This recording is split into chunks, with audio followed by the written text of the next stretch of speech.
கர்த்தருடைய பரிசுத்த நாமத்துக்கு மகிமையும் கனமும் துதியும் ஸ்தோத்திரங்களும் உண்டாயிருப்பதாக. All glory, honor, power and praise be to God Almighty.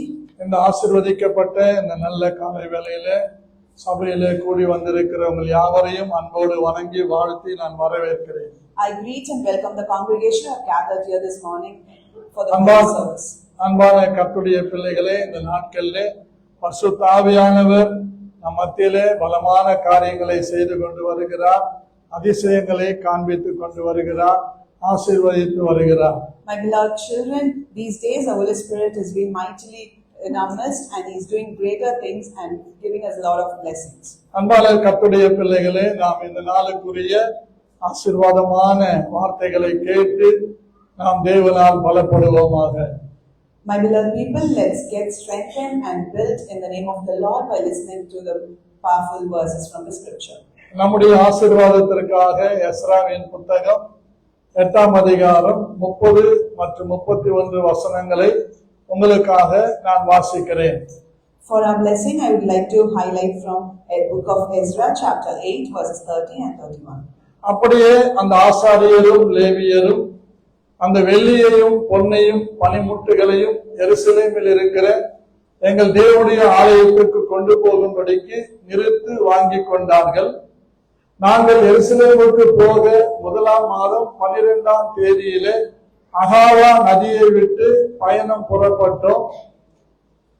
எங்கள் தேவனுடைய கரம் எங்கள் மேல் வழியிலே சத்துருக்களின் கைக்கு பதிவிருக்கிறவர்களின் கைக்கும் எங்களை தப்புவித்தது.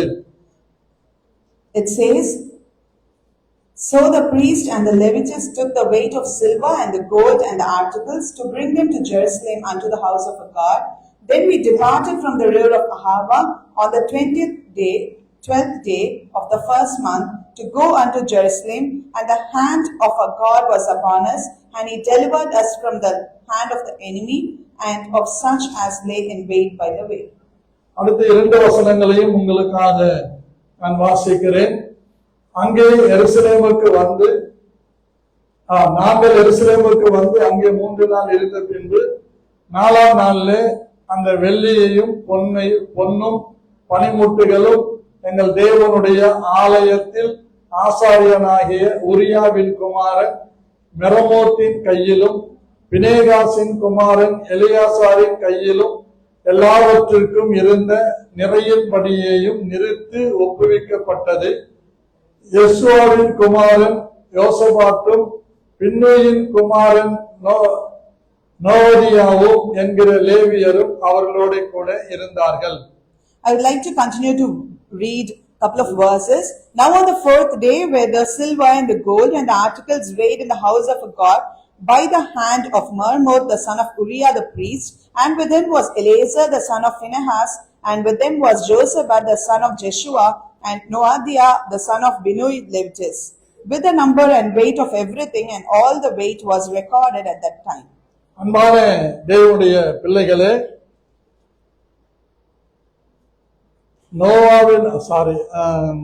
பாபிலோன் தேசத்திலிருந்து சிறையிருப்பிலிருந்து விடுவிக்கப்பட்ட ஜனங்களிலே எஸ்ராவின் தலைமையில ஒரு குழு வருகிறார்கள்.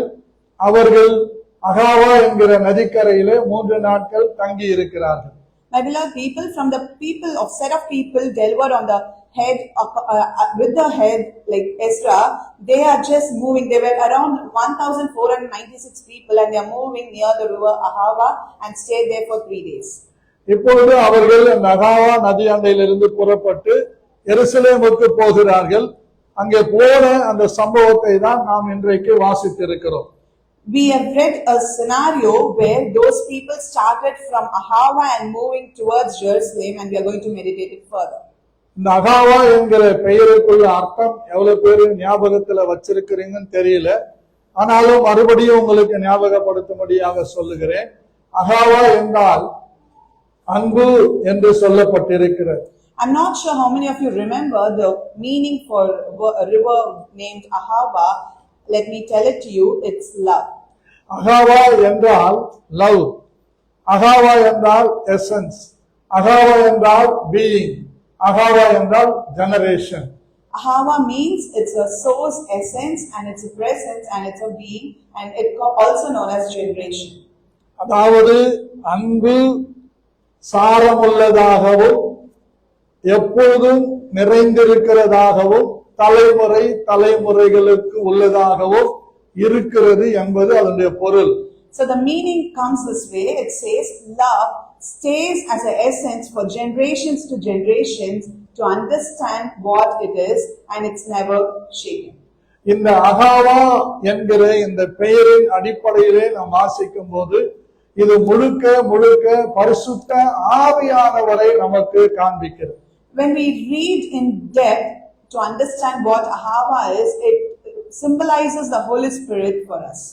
ரோமர் 5:5 படி கிறிஸ்துவின் அன்பு பரிசுத்த ஆவியினாலே நம்முடைய இருதயங்களிலே ஊற்றப்பட்டு இருக்கிறது. According to Romans 5 verses 5, it says, and hope makes not shame, because the love of God is shed abroad in our hearts by the Holy Spirit who is given unto us.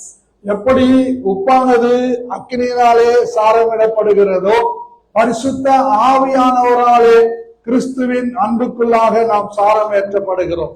How a salt is being savored, likewise we are also being savored with the Spirit in us. எப்பொழுதும் கிறிஸ்துவின் அன்பு இருக்கிறது போல நாமும் இயேசு கிறிஸ்துவின் வருகை வரைக்கும் இந்த பூமியிலே கிறிஸ்துவின் அன்பை பாராட்டி கொண்டிருக்கிறவர்களாக கொண்டாடி கொண்டிருக்கிறவர்களாக இருக்க தேவன் நம்மை தலைமுறை தலைமுறைகளுக்காக வைத்திருக்கிறார். How we know like the love of Christ sustains in this world, likewise our testimonial life for God, with living according to the will of God and loving God, this should reflect in our actions, and many a people to generations this has to be proclaimed. Babylon தேசத்திலே உள்ள ஜனங்கள் புறஜாதிகளும் கொடுத்தார்கள், அங்கு இருந்த தேவனுடைய பிள்ளைகளும் கொடுத்தார்கள், வெள்ளியையும் பொன்னையும் தாராளமாக தேவனுடைய ஆலயத்தை கட்ட கொடுத்தார்கள். If we were to see, we could see people in Babylon, they gave a lot of silver and gold, not only just the people who followed God, but also the people from other community did in surplus. பணமாகவும் கொடுத்தார்கள் என்று சொல்லப்பட்டிருக்கிறது. It's also mentioned they gave as cash as well. அவைகளை அவர்கள் எடுத்துக்கொண்டு வந்து 3 நாட்களும் 1496 பேர் அகாவா நதி அண்டையிலே காத்திருந்து பலனடைந்து ஸ்திரப்பட்டவர்களாக அங்கிருந்து சத்ருவின் கைகளுக்கு விலக்கப்பட்டு பாதுகாக்கப்பட்டு எருசலேமுக்கு வந்து சேர்கிறார். As we saw here, all these 1496 people carrying all of these things stayed 3 days near river Ahava to make themselves strong, to build them in spirit, and then they started to move from that place where they're traveling towards Jerusalem. இவைகளை அந்த ராஜா அர்த்தசஷ்டா ராஜா சொன்ன கட்டளை என்னவென்றால், உங்களுடைய ஆலயத்தில் இருக்கிற ஆசாரியர் கையில கொண்டு போய் ஒப்புக் கொடுங்கள் என்று சொன்னார்.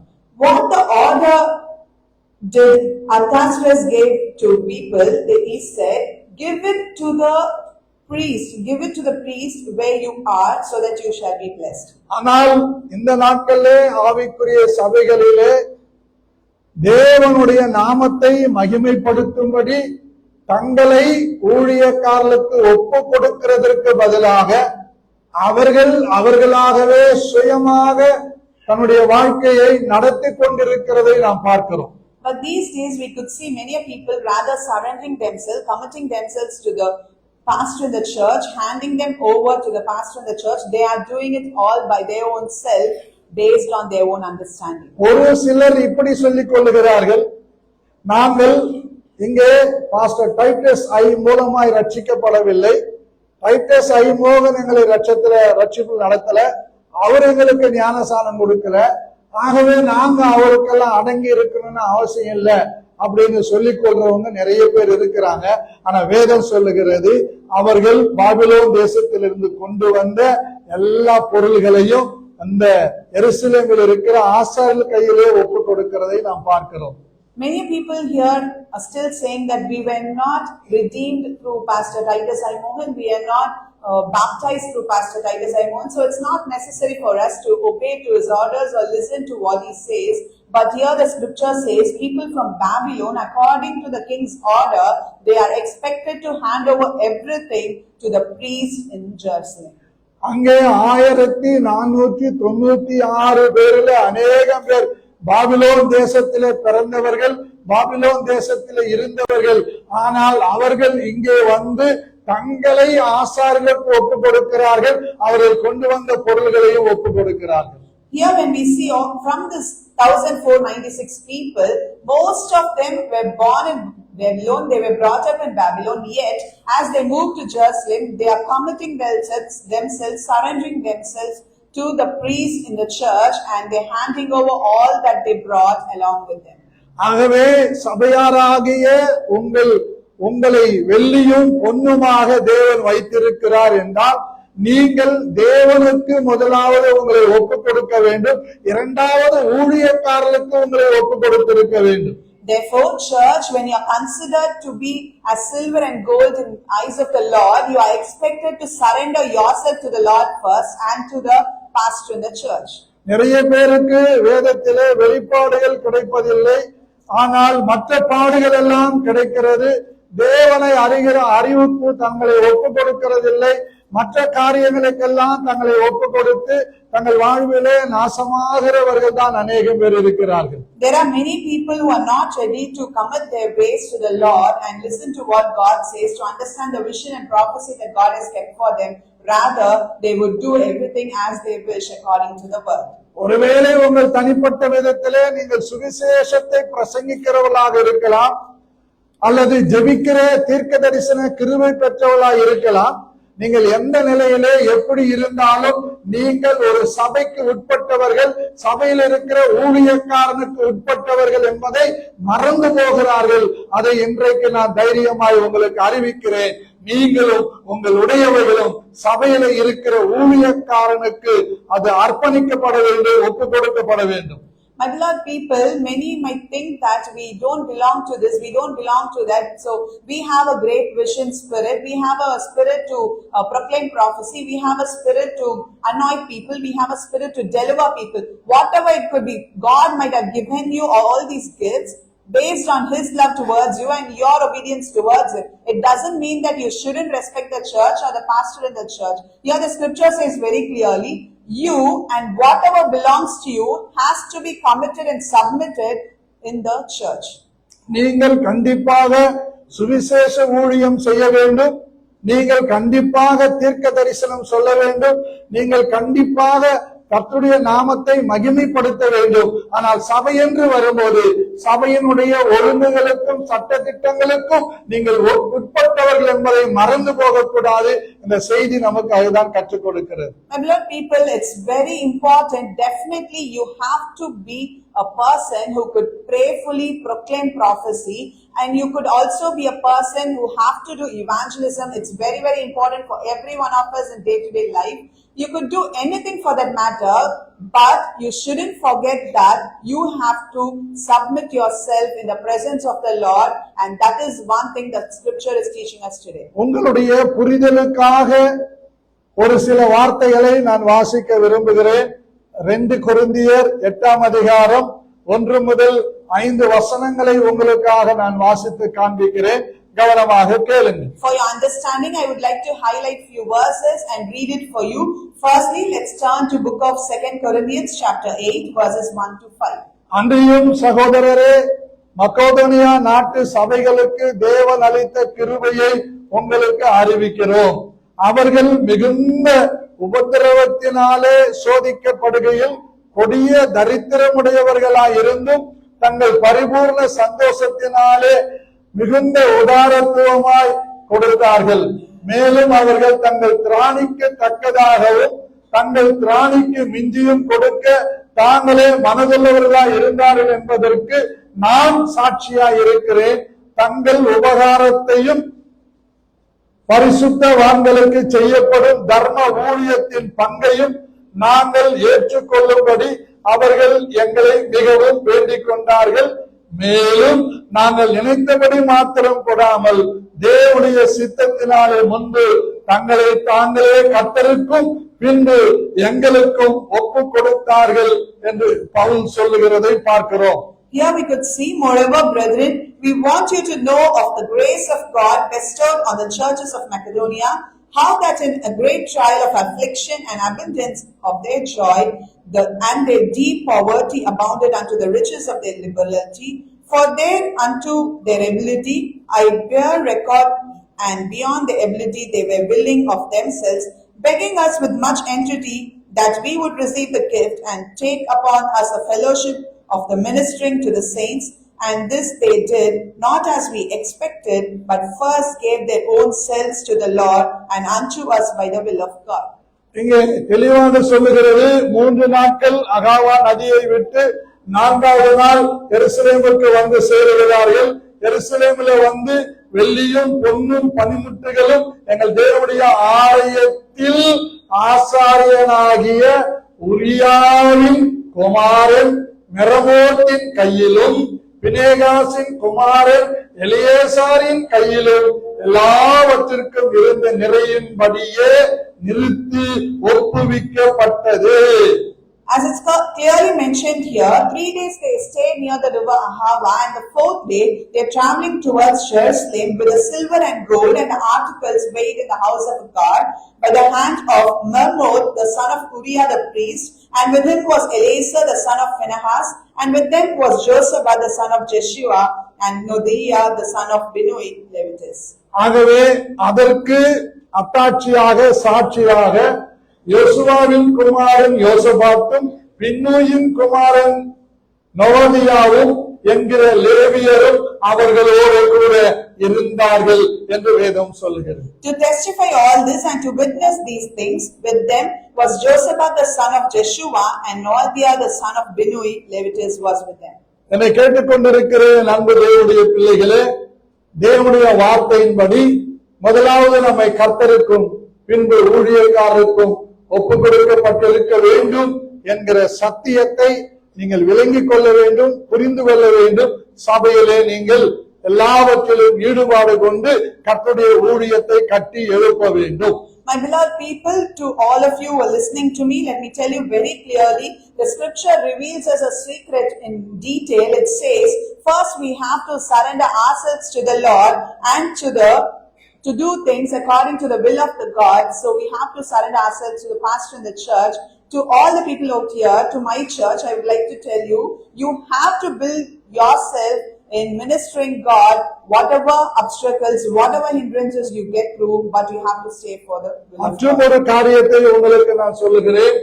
உங்களுக்குள் இருக்கிற கிருபைகளை, உங்களுக்குள் இருக்கிற தாளந்துகளை, அல்லது உங்களை ஊழியக்காரன் முன்னிறுத்தி உங்களுடைய ஊழியத்திற்கு அர்ப்பணிக்கப்பட்ட அந்த காரியங்களை நீங்கள் மறந்துவிடக் கூடாது. நீங்கள் சபைக்கு உறுதுணையாயிருந்து சபையை கட்டி எழுப்புவதிலே முழு மனதோடு, முழு பலத்தோடு, முழு ஆத்மாவோடு சபையாராகிய நீங்கள் ஒத்துழைக்க வேண்டும், அதற்காக அர்ப்பணிக்க வேண்டும் என்று இயேசு கிறிஸ்துவின் இரக்கங்களை முன்னிட்டு உங்களை வேண்டிக் கொள்கிறேன்.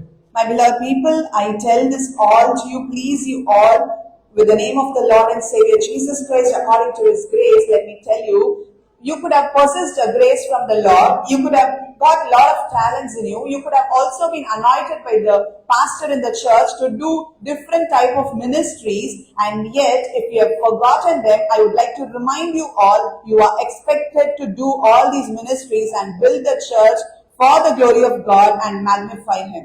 ஏனென்றால் இந்த சபை இயேசு கிறிஸ்துவின் இரத்தத்தினாலே விலைக்கிரயமாக கொடுக்கப்பட்டு மீட்கப்பட்ட சபை.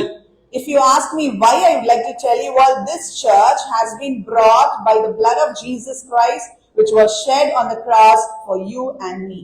கர்த்தரால் மீட்கப்பட்டவர்கள் ஆனந்த களிப்புடன் பாடி சபையில் பிரவேசித்து இங்கே தேவனை மகிமைப்படுத்தி நித்திய கிருபைகளை பெற்றுக்கொள்ள வேண்டும் என்று பரிசுத்த ஆவியானவர் இந்த காலவேளை உங்களிடத்தில் விருப்பம் உள்ளவராய் இருக்கிறார். Holy Spirit wills and wants to instruct you all, since the church has been redeemed by the Spirit of God.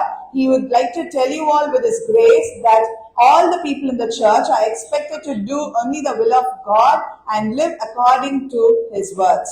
இந்த வசன பகுதியிலே இரண்டு பெயர்களை குறிப்பிடுகிறது. ஒன்று மெரேமோத், இன்னொன்று Eliezer. In this scripture passage that we read just now from Ezra chapter 8, this highlights two names in particular. One is Mermoth and the other one is Eliezer. இந்த ரெண்டு பெயர்களுக்கும் அர்த்தங்கள் இருக்கிறது. அதனுடைய அர்த்தங்களின் அடிப்படையிலே உங்களுக்கு இன்றைக்கு நான் செய்தியை சொல்ல விரும்புகிறேன்.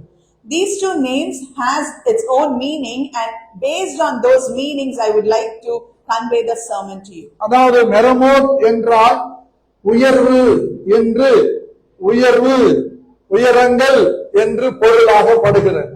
Mermoth means it symbolizes rise, lift or the heights. ஆகவே இந்த உயர்வு என்கிறது தேவனால் கொடுக்கப்படுகின்ற ஒன்று. Therefore, the lift, the rise is something given by the Lord. கர்த்தருடைய ஆலயத்திலே, கர்த்தருடைய ஊழியத்திலே இந்த மெரமோத் என்பவனை தேவன் ஆசாரியனாக உயர்த்தி வைத்திருக்கிறார். In God's ministry, Lord's work, God has lifted Mermoth as a priest of the church.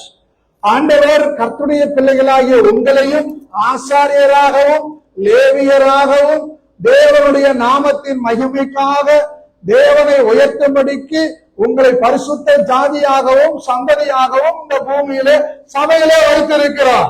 Our God has also appointed you as priests and Levites for the glory of God to enhance His name and exalt His name. உயர்வு எப்படி வந்தாலும் அது தேவனுடைய நாமத்தின் மகிமைக்காக உங்கள் உயர்வு பயன்படுத்தப்பட வேண்டுமே தவிர உலகத்தின் பாவத்துக்காக பயன்படுத்தப்படக்கூடாது.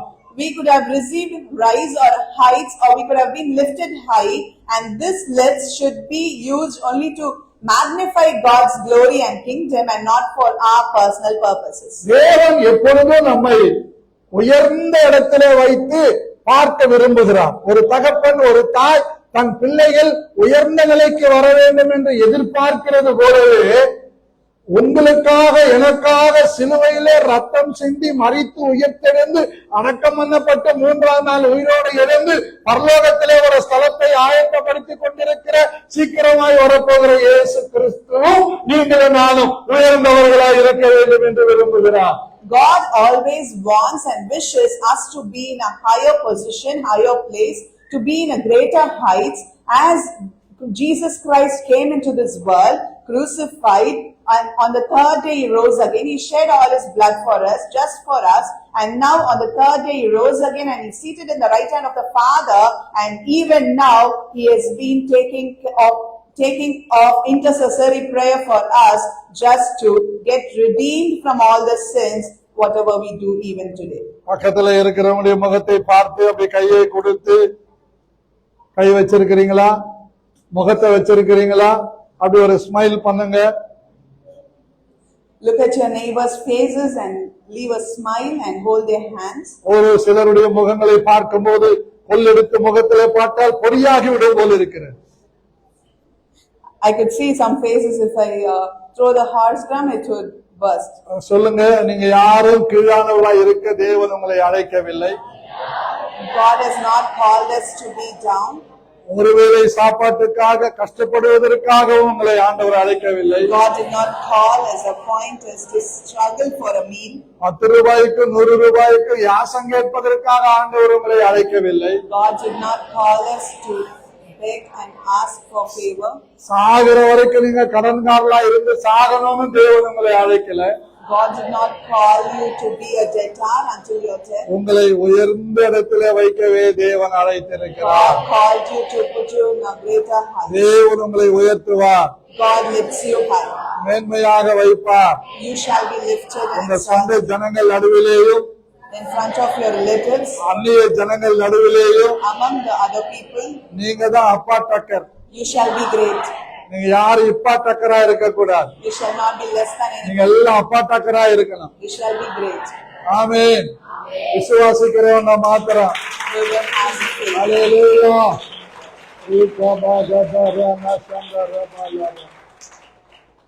எனக்கு பேர் அரப்பாணத்துல வச்சது 1000 காசு. I was named 1000 rupees in our account. 1000 காசுன்னா காசு கிடையாது, தென்னங்காய். ஒரு மரத்துல 1000 தென்னங்காய் எப்படி காய்க்குமோ அந்த மாதிரி எனக்கு ஒரு வாத்தியார், பன்னீர்செல்வம் வாத்தியார் பேர் வச்சிருக்கிறாரு. அவன் 1000 காசு பாங்க வச்சிருக்கிறார்.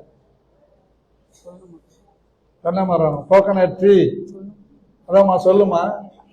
Our pastor was named as coconut tree by our Hallelujah. teacher. எனக்கு பேர் 1000 காசு. அவரு அடிக்கடி சொல்லுவாரு, நீனபா ரிச்னு சொல்லுவாரு. He always says there's nothing, no problem for you, you're always rich. நான் சொல்லுவேன், உங்க இயேசு எப்படி எனக்கு தெரியாது. மை ஜீசஸ் இஸ் ரிச், ஐ அம் ரிச்னு சொல்லுவேன். I always say I'm not sure how your God is, but my Jesus is rich, therefore I'm also rich. ஏன்னா அவர் எப்ப பார்த்தாலும் இல்லன்னு தான் இருப்பாரு. தாலிகாமியே கோலமும் சாப்பிடுவாரு. பிள்ளைங்களுக்கும் சரியான சாப்பாடு கொடுக்க மாட்டாரு. அப்படிப்பட்ட ஆள் இந்த ஜனவரி 1ஆம் தேதி தான் இறந்துட்டாரு. ஆனா அவர் நிறைவேற்ற வேண்டிய சூழ்நிலை வந்தது.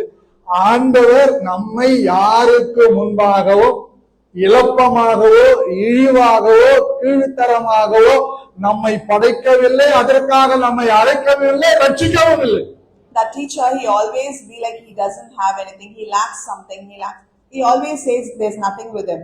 But let me tell you very clearly, when Jesus has called us, he's called us to make us great, and he is sufficient enough to keep us in a good state. He shall not let us down. நான் ஒரு நேர ஊழியத்துக்கு வந்த காலத்திலிருந்து சொல்லிக் கொண்டு வருகிறேன், நான் ஏழை இல்லை. என் ஆண்டவர் ஐஸ்வர்யவான். தரித்திரனாய் இருந்த என்னை ஐஸ்வர்யவானாக்க இயேசு தரித்திரரானார். I always say from the time I was redeemed and I surrender myself for full-time ministry, I always say I'm no more a loser, I'm not a poor anymore, I'm always rich because my God is rich. He is rich and he became poor to make me rich, therefore I am rich always. இங்க 2 நாளைக்கு முன்னால வேலை செஞ்சுக்கிட்டு இருக்கு, ஒருத்தர் பார்த்து பேசிக்கிறாங்க. ஒருத்தர் சொல்றாரு, காசெல்லாம் கரெக்டா கொடுத்துருவாரா, அளவு வைப்பாரான்னு. அவர் சொல்றாரு, 10 ரூபாய் கூட தான் உங்களுக்கு கொடுப்பாரே தவிர உங்களுக்கு குறைவாக பண்ண மாட்டாரு, கொடுக்க மாட்டாரு. அப்படிப்பட்டவர் இந்த பாஸ்டர்னு சொல்லி இருக்கிறார். Couple of days there were work going on, site work at the entrance. There I could see 2 people talking within themselves. One person is asking, would the pastor give the payment on time? And the other one said he would give you in excess, but he would not leave you just like that. எனக்கு பைபிள்ல 2 வசனங்கள் இந்த மாதிரி காரியத்துல பிடிக்கும். ஏழைக்கு இறங்குகிறவன் கர்த்தருக்கு கடன் கொடுக்கிறான். 2வது காரணம் கேட்டா, கூலிக்காவுடைய கூலிய பிடிச்சு வைக்கிறவன் வீட்டில கர்த்தருடைய சாபம் தங்கும்னு பைபிள் சொல்லுது. I like these 2 verses in the scripture. One which says, those who please the poor, whoever brings the grace towards the poor, they shall be blessed, and they are like giving a debt to God. And the second verse is, whoever holds on to the wages of the people, the labor, their houses shall be filled with curse.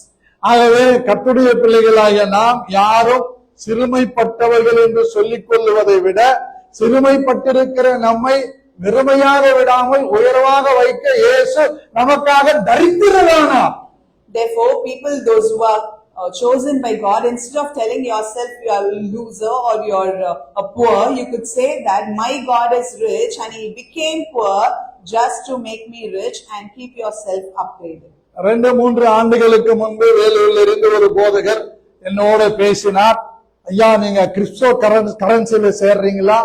என்னவோ காயினம், பிட்காயினும் bit அடிக்கிற காயினம். எனக்கு ஸ்கூல்ல bit அடிச்சுதான் பழக்கம், ஆனா bitcoin எல்லாம் பார்த்தது இல்ல. எனக்கு வானா பாஸ்டர், என் ஆண்டவர் நல்லா வச்சிருக்கிறாரு, ஆசீர்வாதமா இருக்கிறேன்னு சொல்லிட்டேன். Couple of years ago, a pastor from Vellore asked me to invest in stocks like cryptocurrency and Bitcoin. I refused, saying that God has kept me in a good position. I don't want to lose it, so I just moved aside. எனக்கு ரொம்ப வேண்டியவங்களை அவங்க சொன்னா நான் கேட்பேன்னு சொல்லி அந்த வேண்டியவங்களை வச்சு கூட என்கிட்ட பேச வச்சாரு. நான் சொன்னேன், பண்டில் சேவகம் பண்ணுகிற எவனும் சேவகம் எழுகிறவனுக்கு ஏற்றவனா இருக்கும்படிக்கு பிழப்புக்கு அடுத்த அலுவல்களே சிக்கிக் கொள்ள மாட்டான். நான் இது எனக்கு பிழப்புக்கு அடுத்த அலுவல், நான் சிக்கிக் கொள்ள மாட்டேன் என்று தைரியமாய் சொல்லிவிட்டேன். My beloved people, he tried to influence me through the people whom I would listen to, but yet I told them, whoever commits their ways to one particular thing and does that shall not get into unnecessary commitments and get into trouble, so I am not that kind of a person. நான் pastor அவங்க இவங்க அப்படி எல்லாம் சொன்னார். நான் சொன்னேன், கர்த்தர் எனக்கு ஒரு மந்தையை கொடுத்திருக்கிறார், அந்த மந்தையில வருகிற பாலை குடிக்கிறேன், மீதியை ஊழியங்களுக்கும் செலவு பண்ணுகிறேன். ஆகவே எனக்கு கொடுத்த மந்தை என்னை போஷிக்கிறது, என்னை உடுத்துவிக்கிறது, என்னை கனம் பண்ணுகிறது. ஆகவே உங்களுடைய மந்தைக்கு நான் வரமாட்டேன், தயவு செய்து என்னை விட்டுவிடுங்கள் என்று சொல்லிவிட்டேன். He asked me like for a reason, Pastor, you can be blessed, why don't you do this? Then I told him, God has given me a flock to shepherd, so through them I'm getting some milk. Once I consume it, I'm giving it to the other ministries also. So I'm in a good state. I don't want to get into unnecessary commitments and spoil my relationship with God. சில மந்தையில உள்ள ஆடுகளோ மாடுகளோ சிக்கா இருந்து பால் சரியா தராது. ஏன்னா அதுக்கு நான் பொறுப்பு இல்லை, அவங்க தான் பொறுப்பு. ஏன்னு கேட்டீங்கன்னா, அவனவன் தன் தன் இச்சையினாலே சிக்குண்டு சோதிக்கப்படுகிறான், தேவன் ஒருவரையும் பொல்லாங்கினால் சோதிக்கிறதில்லை. My beloved people, some flocks in the cattle would not shed milk rightly, and I cannot be responsible for that, because scripture says every person according to his own test, he is being tested and his results are within. யாக்கோபு நிருபம் 1ஆம் அதிகாரம் 13வது 14வது 15வது வசனங்கள். நல்லா underline பண்ணிக்கொள்ளுங்க, உங்க பைபிளை திறந்து பாருங்க. சோதிக்கப்படுகிற எவனும் தயவு செஞ்சு கர்த்தர் என்ன சோதிக்கிறார் மாத்திரம் சொல்லாதீங்க. தேவன் பொல்லாங்கினால் ஒருவரையும் சோதிக்கிறவர் அல்ல, சோதிக்கப்படுகிறவர் அல்ல. ஒருவரையும் அவரை சோதிக்கிறவரும் அல்ல. அவனவன் தன் தன் சுய இச்சையினாலே இழுக்கப்பட்டு சிக்குண்டு சோதிக்கப்படுகிறான். பின்பு இச்சையானது கர்ப்பம் தரித்து பாவத்தை பிறப்பிக்கும். பாவம் பூரணமாகும் போது இதுதாங்க வாழ்க்கை.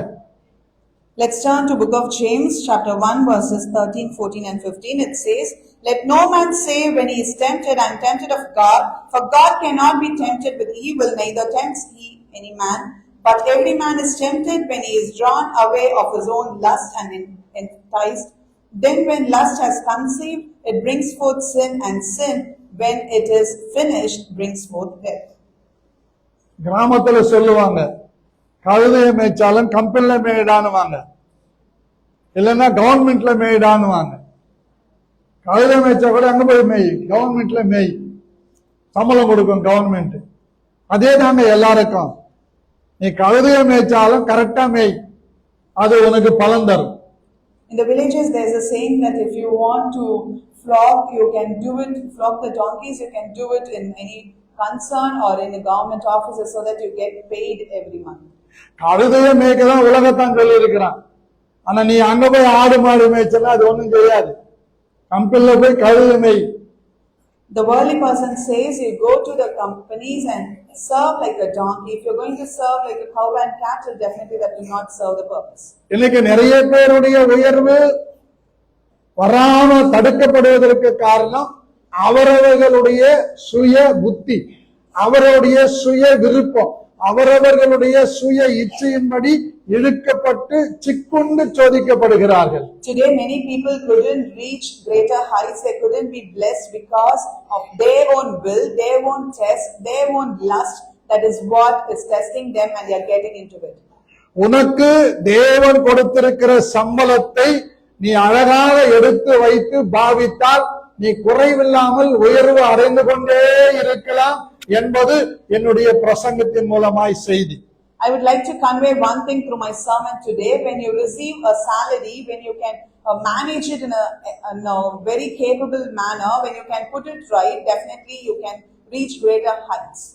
8 மணி நேரம் வேலை செஞ்ச பிறகு வீட்டுக்கு வர்ற, 8 மணிக்கு வீட்டுக்கு வந்த பிறகு இடுப்பு அடுப்பு ஊதுது, பகுலு பிகுல் அடிக்குது. ஆனா இதுல வேற நாங்க தனியா பிசினஸ்.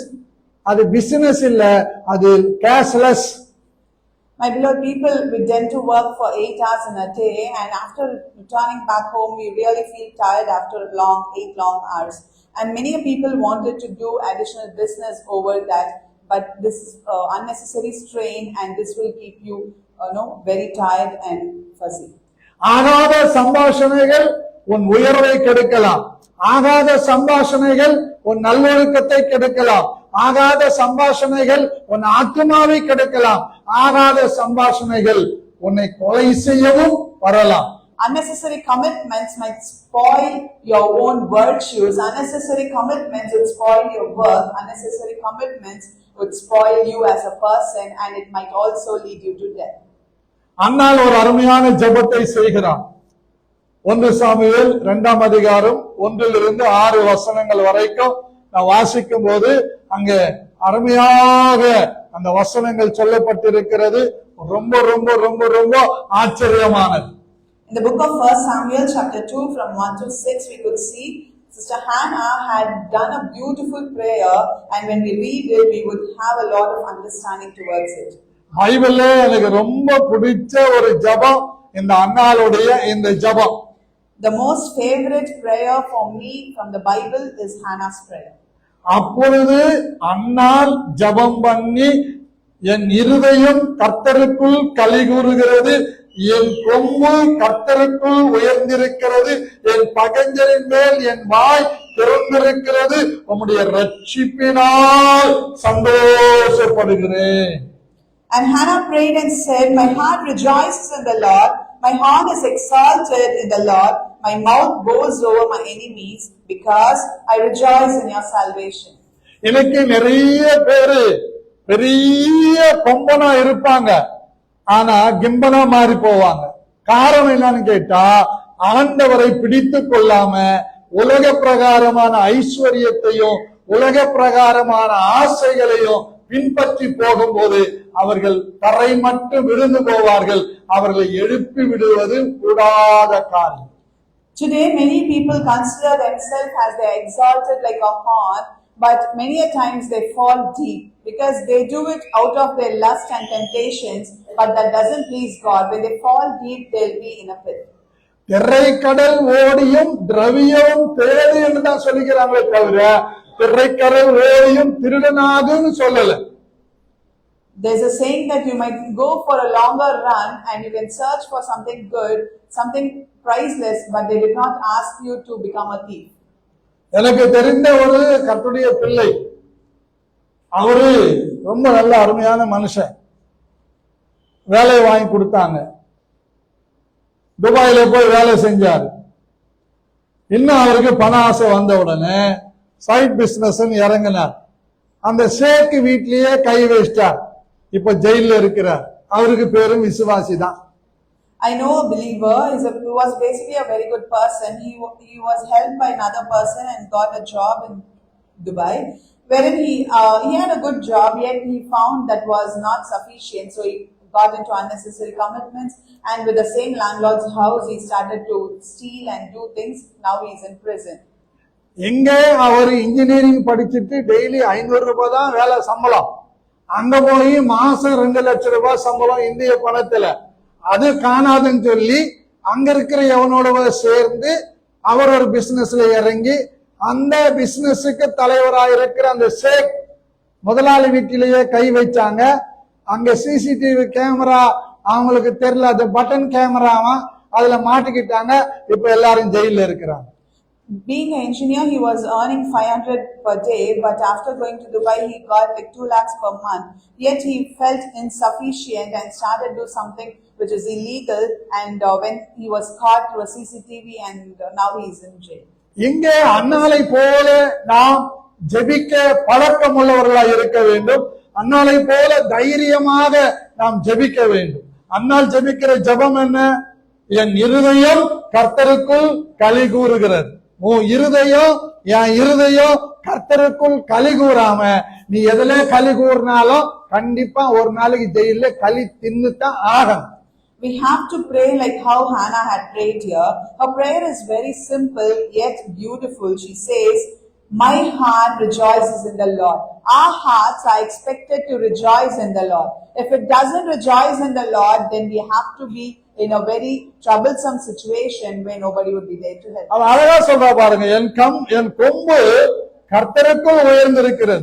கர்த்தரால் வருகிற உயர்வை எந்த மனுஷனாலும் தடுக்க முடியாது, எந்த மனுஷனாலும் மடை போட்டு நிறுத்த முடியாது. அது உயர்ந்து கொண்டே இருக்கும், நீ உயர்ந்து கொண்டே இருப்பாய். She says very clearly, "My horn is exalted in the Lord."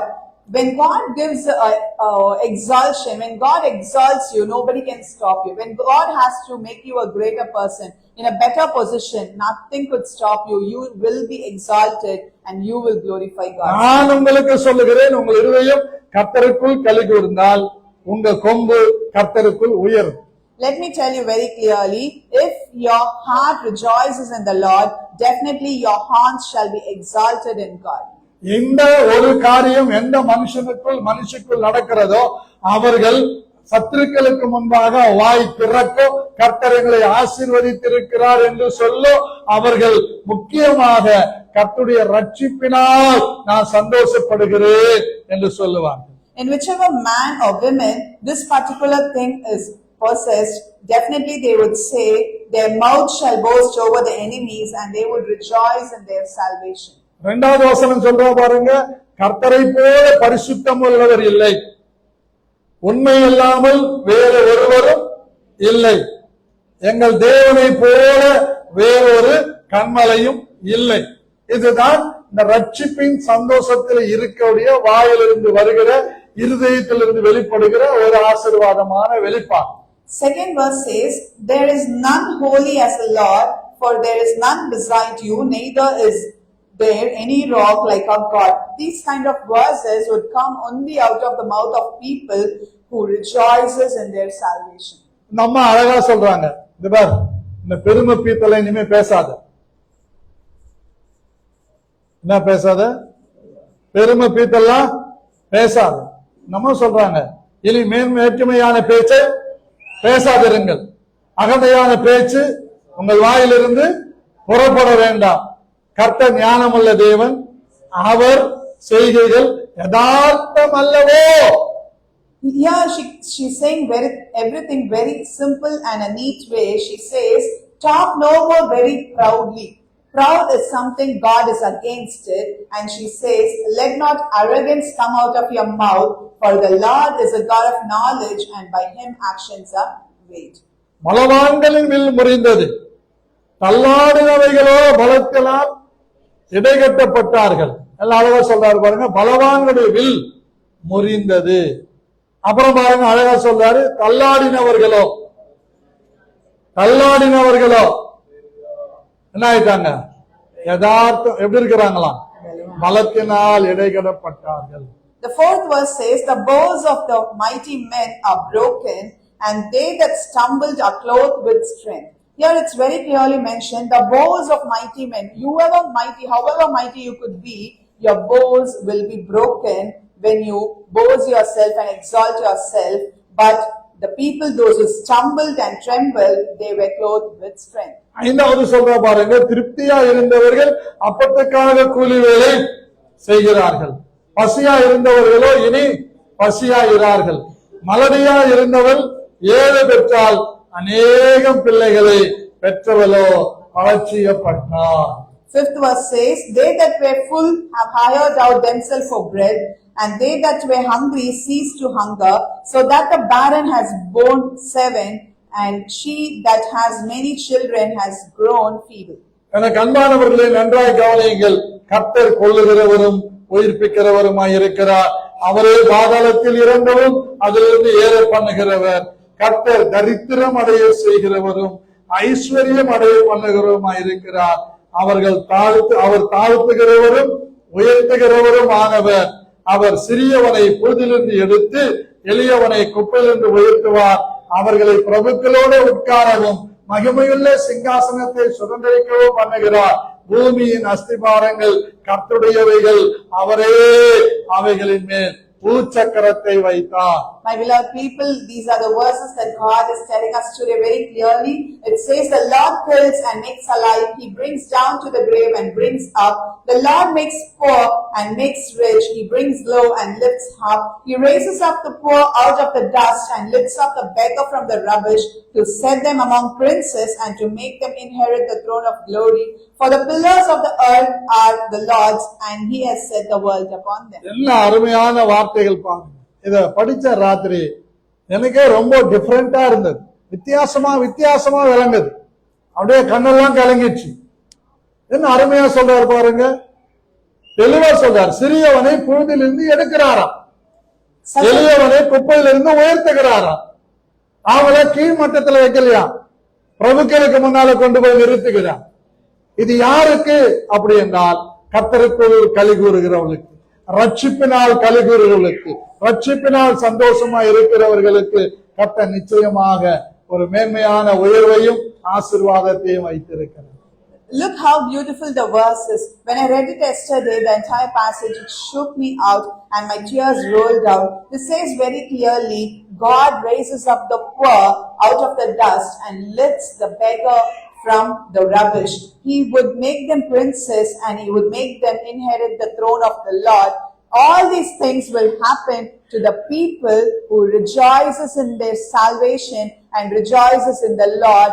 Today God is telling to you all, you shall rejoice in the Lord. You shall rejoice in the salvation that you have received, so that all these promises are fulfilled in your lives. அடுத்த ஒரு சம்பவத்தை நாம் சிந்திக்கலாம். சங்கீதங்களின் புஸ்தகம் 89ஆம் சங்கீதம் 20 29 வரைக்கும் உங்களுக்காக நான் வாசிக்கிறேன். நமக்கு 11 மணி வரைக்கும் போனால் நல்லா இருக்கும் நினைக்கிறேன் நான். Let's meditate on the next scenario. Let's turn to Psalms 89, 20 to 29.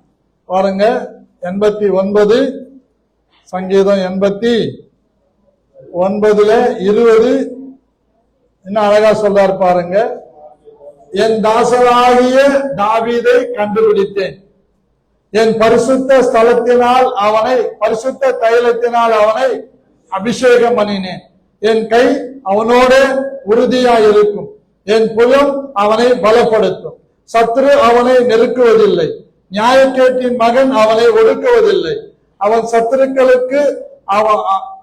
சத்துருக்களை அவனுக்கு முன்பாக மடங்கடித்து அவனை பகைக்கிறவர்களை வெட்டுவேன். என் உண்மையும் என் கிருபையும் அவனோடு இருக்கும். என் நாமத்தினால் அவன் கொம்பு உயரும். அவன் கை சமுத்திரத்தின் மேலும் அவன் வலது கரத்தை ஆறுகளின் மேலும் ஆளும்படி வைப்பேன்.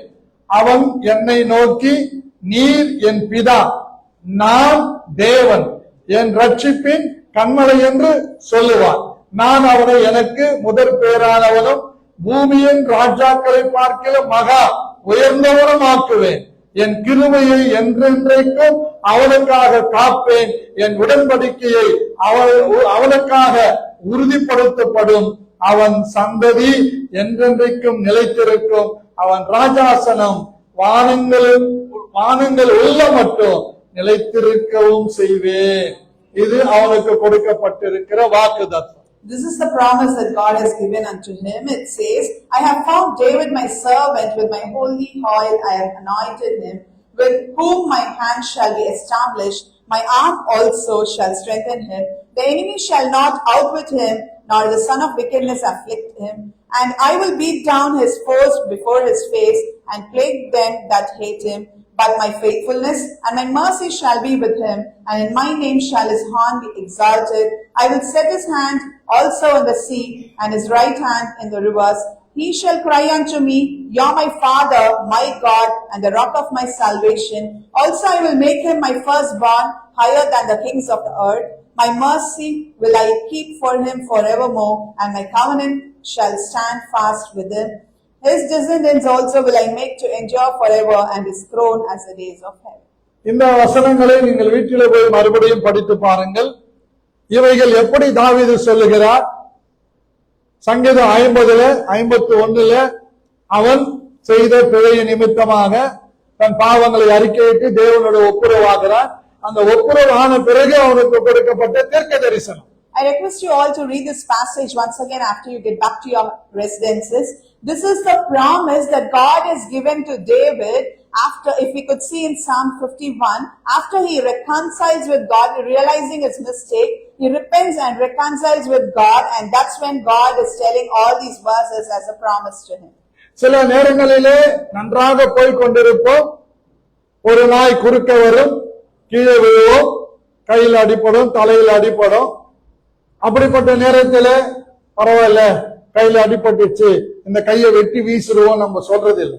அதை மறுபடியும் கட்டு போட்டு காயம் மாற்றிக்கொண்டு அதே பைக்க மறுபடியும் ஓடுறோம் இல்ல, அதுதானே விசுவாச வாழ்க்கை. Many times as we pass by, we would drive a motorcycle or something, a dog comes in between, we get hurt, we get wounded. We do not cut off the hands or the legs and say that it's hurt, it's looking dirty, so I don't want to have it anymore. We would rectify it, we would give the right medication to it, we do whatever has to be done, and again we use it, again we use the bike as well. Are we throwing it out? Definitely not. ஆவிக்குரிய ஜீவித்திலும் அப்படிதான். சில அசம்பாவிதங்கள் நடப்பதனாலே நமக்கு பாதிப்பு ஏற்பட்டிருக்கலாம், பின்மாற்றத்துக்குள்ள வந்திருக்கலாம். எப்படி விபத்து நடந்தவன் எழுந்து தன் காலை கட்டிக்கொண்டு காயத்தை ஆற்றிக்கொண்டு மறுபடியும் அதே பைக்கை ஓட்டுகிறானோ, அதே போலவே தேவனுடைய பிள்ளைகளாக நாமும் எழுந்திருந்து பலப்பட்டு தேவனுக்காக எழும்பி ஓடும்போது இந்த சங்கீதத்தில் நான் சொன்ன அத்தனை ஆசீர்வாதங்களை உயர்வுகளும் மேன்மையும் நம்ம மேலே வந்து பலிக்கும்.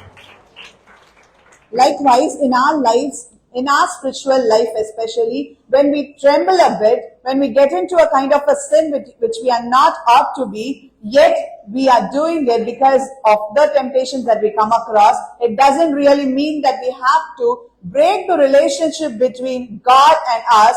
It is as simple as that. When we get hurt, we rectify the wound, we again give a first aid to it and ride the bicycle or motorcycle. Likewise, when we are hurt, when we are moving aside from God, we are expected to turn back to God with a great repentance in heart. When we do that way, a realization takes over, and when we reconcile with God, all the promises we just mentioned from this passage, Psalms 18:9, shall come upon all of us, and we shall continue to be children of God. நல்லா நீங்க கவனிச்சு பாருங்க, எந்த பின்மாற்றமும் தற்செயலா நேரவே நேரா. முதல்ல சிம்சோன் காசா வீட்டுக்கு போனா, காசாவில ஒரு பெண்ணோட பழகினான். அதுக்கப்புறம் அங்கிருந்து எழுந்து வந்து தோட்டங்கள் எல்லாம் கொளுத்துறான். மறுபடியும் தெளிலாளி வீட்டுக்கு போறான், மொட்டை அடிக்கப்படுகிறான். எந்த பின்மாற்றமும் எடுத்த உடனே வர்றதில்லை. பின்மாற்றம் என்பது ஒரு மனுஷனுக்குள்ள வருவதற்கு முன்பாக இச்சை கர்ப்பம் தரிக்கிறது, அது வளருகிறது, பிறக்கிறது. ஆனா நம்ம ஆண்டவர் சொல்றாரு, எந்த நிலையில் விழுந்திருந்தாலும் பரவாயில்ல, எழுந்திரு என்று கைப்பிடிக்கிறார். My beloved people, as we know, when we think about Samson, the backwardness doesn't come at a stretch, like immediately. It takes a lot of time because of the temptations he had within, initially at Gaza, later with Delilah, so many other things. When all these things happen together, the break with God, the relationship with him and God breaks, and he steps backward, and that's why he is unable to stand firm. Likewise, in our lives, there could be many things that's happening within us. We just saw the lust conceives and it brings forth sin, and the sin it gets over and brings forth death. But here, when we reconcile with God, when we repent and get along with God, we are expected to live a life of salvation, rejoicing in Him with His Spirit, and He lifts us, stretches His arms towards us, and lifts us whenever we fall into a pit. தாவீதின் வாழ்க்கையிலே ஆடுகளின் பின்னாலே அலைந்து திரிந்து கொண்டிருந்த அவன் ஆடுகளை மேய்க்கிறவனாயிருந்தாலும் கிண்ணறம் வாசிக்கிறவனாகவும் ஆண்டவரை ஆராதிக்கிறவனாகவும் இருந்தபடியினால் அவனை புழுதியிலிருந்து ஆண்டவர் எடுக்கிறார், சிறுமையிலிருந்து ஆண்டவர் எடுக்கிறார். இதுதான் நமக்கு பாக்கியம். In the life of David, we could see he was a shepherd. he used to cattle his flocks. He had nothing else to do. He sings, dances for the glory of God. But God lifts him up out of the dust. God brings him high to set a throne for him, and he puts him in that place. This is something according to the will of God and his own plan. We cannot judge or we cannot comment over it. எல்லாருக்கும் மழை பெய்யற மாதிரி, எல்லாருக்கும் சூரியன் உதிக்கிற மாதிரி ஆண்டவர் தம்முடைய பிள்ளைகள் எல்லாரையும் ஒரே மாதிரியா ஆசீர்வதிக்கிறது மாத்திரமல்ல, ஆசீர்வதிக்கிற அவரை எப்படியெல்லாம் புரிந்து கொண்டிருக்கிறார்களோ, எப்படியெல்லாம் அவரை சார்ந்திருக்கிறார்களோ, அப்படி அவரவர்கள் கேட்டகரிக்கு ஏற்ற மாதிரி கர்த்தருடைய ஆசீர்வாதம் அவங்க மேல வந்து இறங்கிக்கிட்டே இருக்கும். அந்த கேட்டகரி, அந்த காரியங்கள் நம்ம கிட்ட இருக்கணும். அதுதான் தேவன் எதிர்பார்க்கிறார். My beloved people, like the rain falls for all of us, like the sun shines for all of us, God's presence and his blessings are given equally upon everyone. The reason is when we realize the Spirit, when we realize and understand what state we are in, what category preferences we give to God, how much close we move with God, how much we have surrendered our lives to God, according to the relationship we have with God, the blessings differentiates, and that is what God says. He sees everyone equal, and we people created differences based on the relationship we hold with Him. ஆகவே நம்முடைய வாழ்க்கையில கேட்டகரியும் முக்கியம், கேரக்டரும் முக்கியம். நம்முடைய கேட்டகரியும் கேரக்டரும் சரியா இருந்தா ஆண்டவர் நம்மள கீழே வைக்க மாட்டாரு, நம்மள டாப்ல கொண்டு போய்கிட்டே இருப்பார். ஏன்னா அவர் நம்முடைய கையின் கிரியைகளை ஆசீர்வதித்து அதை வர்த்திக்க பண்ணுகிற வல்லமை உடையவர். அவர் நமக்குள்ள இருக்கிறார். நாம் சிறியவர்களாக யாசம் கேட்கலாக நம்மை ஒரு நாள வைக்க அவர் விரும்புவதில்லை. நம்மை கொடுக்கிற கையாக தானே வைப்பாரே தவிர வாங்குகிற கையாக வைக்கவே மாட்டார்.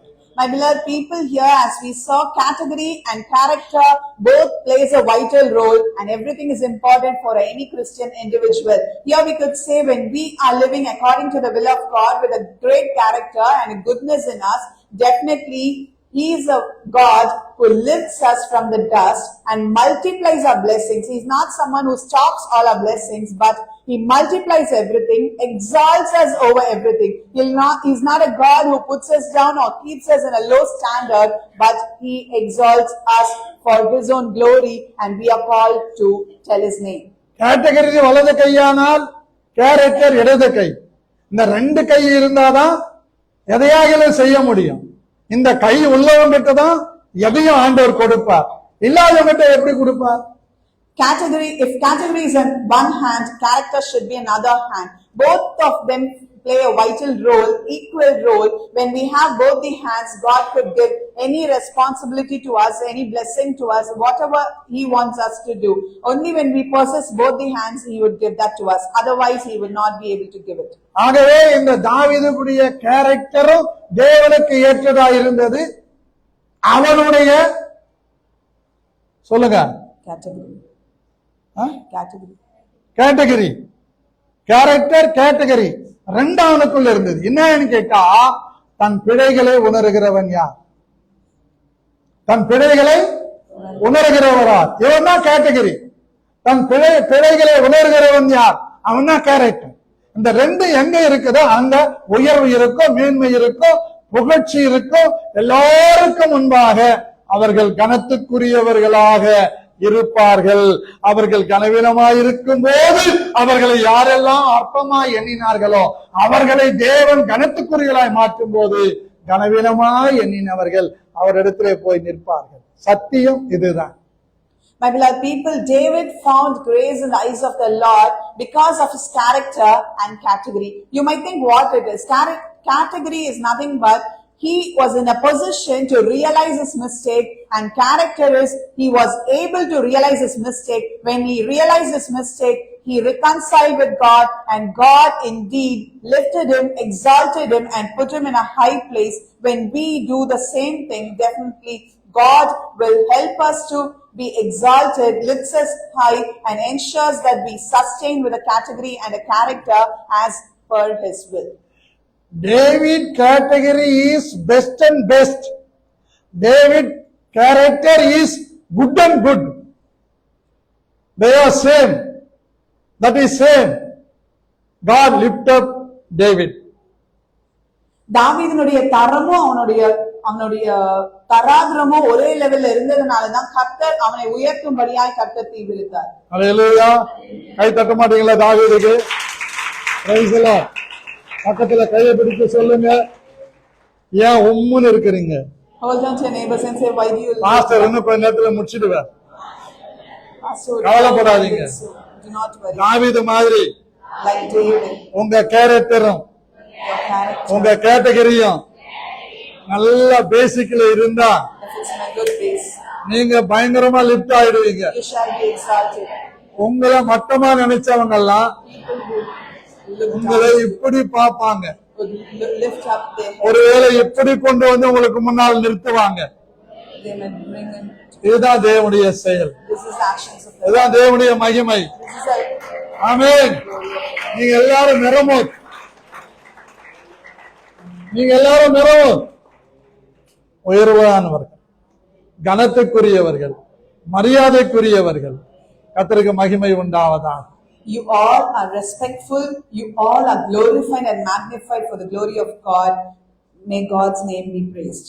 உங்களை திட்டுவ எதிரில, ஆனா எனக்கு வருகிற இடத்துல நான் சொல்லுவேன், என் ஜனங்களை மாதிரி யாருமே இல்லைன்னு சொல்லுவேன். என் ஜனங்கள் மாதிரி யாருமே இல்லைன்றது வரலாறு. ஆனா திட்டுறது நான் உங்கள் தகப்பனா இருக்கிறதுனால, கொற்றது உங்களுக்கு நீதிமானா இருக்கிறதுனால, நான் ஆசீர்வதிக்கிறது உங்க தலைமையில அபிஷேகத்தை வைக்கிறது மாதிரி. My beloved people, I might condemn you, I might scold you in front of you, but behind you, I would tell you, nobody could be like my people. This is the history that I would like to tell you. I'm just scolding you for your goodness, being a father. I'm scolding you and knocking you as a righteous person so that you shall also turn to be righteous. I'm here to give you all the blessings in Jesus' name so that you shall be exalted and blessed. எத்தனை பேர் நீங்க தைரியமா சொல்ல முடியும்? நிச்சயமாகவே இயேசு கிறிஸ்து என்னை ரட்சித்த பிறகு என்னை உயர்ந்த அடைக்கலத்துல வைத்திருக்கிறார். எத்தனை பேர் சொல்ல முடியும்? How many of you could tell with great courage, definitely God has put me in higher places, exalted places after my salvation? நீங்க சொல்றீங்களோ இல்லையோ, நான் கோடி கோடி கோடி கோடியாக சொல்லுவேன், கர்த்தர் என்னை உயர்த்தி இருக்கிறார். You tell it or not, but I would tell it in lakhs and crores that God has lifted me high. அவருக்கு இஸ்ரவேலை ஆசீர்வதிப்பதே பிரியம். He loves to bless the Israel. இந்த தகுடுதத்தம் பண்ணிக்கிட்டு தாறுமாறா வாழ்ந்துகிட்டு, நானும் இயேசுவை நம்புகிறேன், நானும் சபைக்கு போகிறேன், பக்தியில பூனைக்கு பக்கல்ல கருவாடு மாதிரி இந்த பக்கல்ல பைபிளை வச்சுக்கிட்டு, சாஞ்சாடு அம்மா சாஞ்சாடு, சாவிக்கிளியை சாஞ்சாடு, நானும் சபைக்கு போறேன், நானும் வர்றேன் அப்படின்னா நீங்க அப்படிதான் இருப்பீங்க. நான் என் கேரக்டரை மாற்றிக் கொள்ளுவேன் என்று சொல்லுகிறவர்களுடைய வாழ்க்கையில நிச்சயமாகவே ஒரு நல்ல உயர்வு கர்த்தர் கொண்டு வந்து வைப்பார். When people do not want to change their character, continue to do a lot of mischiefs and still show off that they belong to God and go to church and carry their Bible, that's of no point, no use. When you're ready to reconcile with God, when you're ready to repent, when you're ready to put down all that doesn't please God, definitely I would tell you in the presence of the Lord, God is faithful enough to exalt you and keep you in greater heights. நான் தைரியமா சொல்லுவேன், நான் உலகத்துக்கு ஊழியக்காரன் இல்ல, நான் பரலோகத்துக்கு ஊழியக்காரன். ஏன்னு கேளுங்க, கேட்க மாட்டீங்களா? நான் தேவதூதர்களை நியாயம் தீர்க்க தேவனால் ஏற்படுத்தப்பட்டிருக்கிறது. I tell you all with great courage, I'm not here to minister for the world, I'm ministering for the heaven. If you could ask me why, I would tell you I have been appointed to judge the angels later. நம்ம எல்லாரையும் தேவன் தூதர்களை நியாயம் தீர்க்கத்தக்க அளவுக்கு நம்மை உயர்த்தி இருக்கிறார். ஆனா நம்ம பாருங்க, சின்ன சின்ன கசமா சாக்கெல்லாம் அவங்கள மத்தியஸ்து கூப்பிட்டுக்கிறோம். இது மத்தியஸ்துக்கு நம்ம வீட்டுக்கு ஒருத்தர் வந்து சொல்றாங்கன்னாவே நம்ம கேவலமானவங்கன்னு அர்த்தம். நம்ம மற்றவங்களுக்கு ஜபம் பண்ணி அவங்க விடுதலை ஆகுறாங்கன்னா அது உயர்வுன்னு அர்த்தம். God has exalted us and put us in a position where we could be able to judge the angels. God has given us this grace, but we talk very less for small issues. We call people to talk in between our families or judges or give us advices. When we do these things, definitely God is not pleased and He's not in our midst. But when we pray for someone and they are delivered, they are redeemed in spirit, definitely God is in our midst and He does a great thing. கடைசியாக நான் சொல்லிவிடுகிறேன், அன்பான தேவனுடைய பிள்ளைகளே, புத்திமான்களாய் நடந்து கொள்ளும் போது தாவீது வர வர விருத்தி அடைந்தான். ஆமென், அல்லேலூயா. நாமும் புத்திமான்களாய் நடந்து கொள்வோமானால் வர வர வர விருத்தி அடைந்து மகா பெரியவர்களாக நம்முடைய உறவுகளுக்கு முன்பாக நிற்போம். நம்முடைய சொந்த ஜனங்களுக்கு, அந்நிய ஜனங்களுக்கு, கம்பெனில வேலை செய்கிற நம்முடைய கோ ஒர்க்கர்ஸுக்கு முன்னாடி தேவன் நம்மை மேன்மையாக வைப்பார். அதுதான் நமக்கு தேவன் வைத்திருக்கிற மெரமோத். My beloved people, lastly I would like to tell you, when David gave up himself to God, God exalted him and put him in a greater place. Today, to you and me, I would like to tell you that if we surrender ourselves in the presence of the Lord and realize that God has kept a greater position for us, place for us, and we are focusing towards it, then that is Mermot. பக்கத்துல கையை பிடித்து சந்தோஷமா சொல்லுங்க, நீங்கள் இழிவானவர்கள் அல்ல, உயர்வானவர்கள். நீங்கள் குறைவானவர்கள் அல்ல, You do not lack anything. அநேகருடைய குறைச்சலை நிறைவாக்க கூடியவர்கள். You shall be great. உங்களை நீங்கள் கெடுத்துக் கொள்ளாதிருங்கள்.